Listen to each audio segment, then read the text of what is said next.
gözüm ağlamamış yatmır. Gedin ona deyin, daha dərdə gücüm çatmır. Ona belə deyin, gözüm ağlamamış yatmır. Məni dərd əlində qoyma, sözümü dilimdə qoyma. Məni dərd əlində qoyma, sözümü dilimdə qoyma.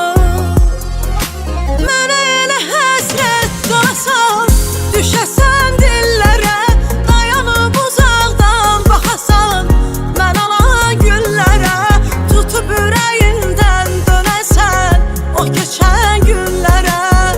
Görəsən, görəsən mən nə çəkirdim.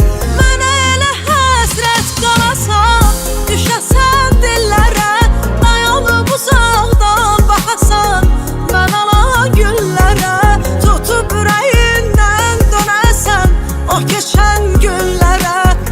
Görəsən, görəsən mən nə çəkirdim.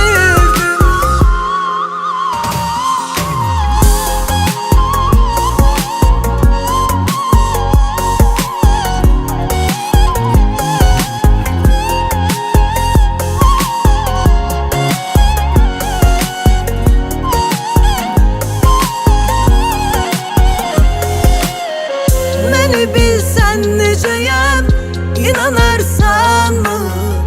Gecə yarı qapıma dayanarsanmı?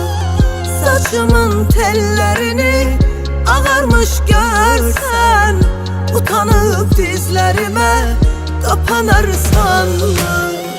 Məni dərd əlində qoyma, sözümü dilimdə qoyma.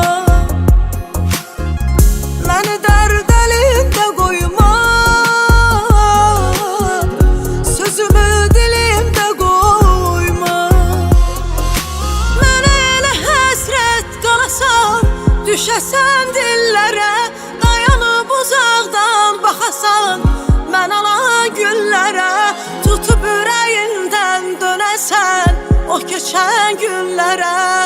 Görəsən, görəsən mən nə çəkirdim.